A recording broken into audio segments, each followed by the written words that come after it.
Assalamualaikum warahmatullahi wabarakatuh. Pada kesempatan kali ini saya menceritakan kisah Ali bin Abi Thalib. Sejak kecil, Ali bin Abi Thalib tinggal bersama Nabi Muhammad SAW. Ia dititipkan oleh ayahnya, Abu Thalib, ketika masa paceklik menyerang kota Mekah. Saat itu Abu Thalib sedang mengalami krisis ekonomi. Anak-anaknya ia titipkan kepada anggota keluarga besarnya yang lain. Anak bungsunya, Ali, jatuh ke tangan Nabi Muhammad SAW. Sebenarnya, panggilan Ali ini diberikan oleh Nabi Muhammad. Nama kecilnya adalah Haidar bin Abu Thalib. Kendati demikian, julukan Ali lebih populer daripada nama aslinya. Bahkan, banyak orang mengenal Ali bin Abi Thalib daripada Haidar bin Abu Thalib. Ali bin Abi Thalib lahir di daerah Hijaz, Jazirah Arab, 21 tahun sebelum Hijrah atau 601 Masehi. Karena Ali adalah anak asuh Nabi Muhammad, ia begitu menghormati Rasulullah. Ali banyak belajar karakter mulia melalui dan meneladani Rasulullah. Kira-kira di antara usia 8 hingga 16 tahun, ia menyaksikan awal turunnya wahyu kenabian. Ali bin Abi Thalib termasuk salah seorang yang mula-mula memeluk agama Islam atau dikenal dengan golongan As-Sabiqun al-Awwalun. Golongan inilah yang pertama kali mengakui bahwa Muhammad SAW adalah utusan Allah Subhanahu wa Ta'ala dan mereka dijamin masuk surga, termasuk Ali bin Abi Thalib.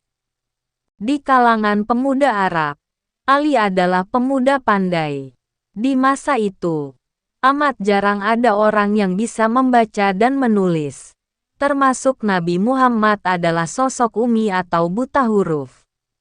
Karena itulah, Ali bin Abi Thalib menjadi juru tulis Nabi Muhammad SAW.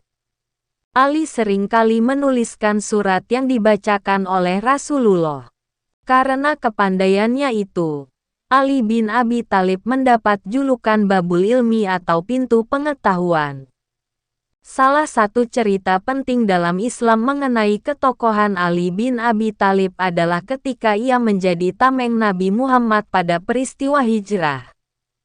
Ketika itu, umat Islam masih merupakan kelompok minoritas nan lemah di Makkah. Karena terus mendapat gangguan dari kaum kafir, mereka merencanakan hijrah ke Yatsrib atau Madinah.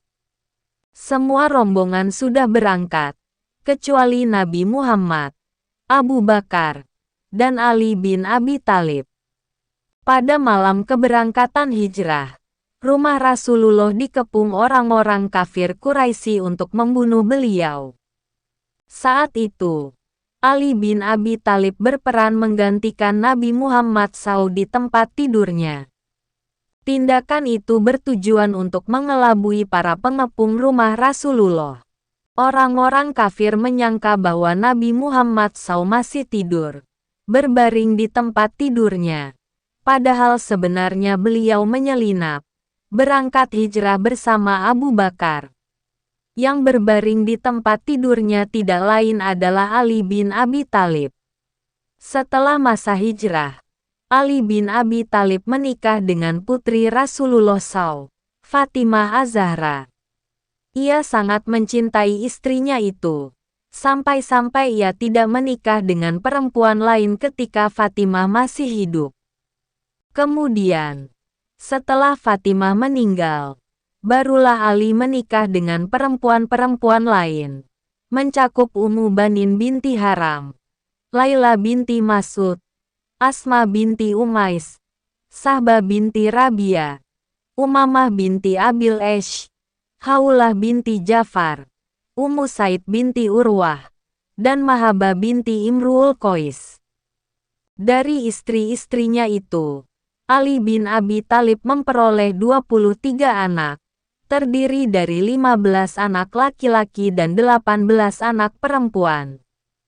Dituliskan sejumlah ciri-ciri fisik Ali bin Abi Thalib.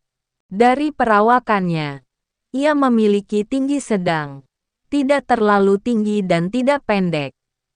Perutnya agak menonjol, lehernya berisi, kedua lengannya berotot. Sementara itu, wajahnya tampan, matanya besar, dan janggutnya lebat. Kepalanya botak dan berambut di pinggir kepala. Kulit Ali bin Abi Thalib tergolong amat gelap.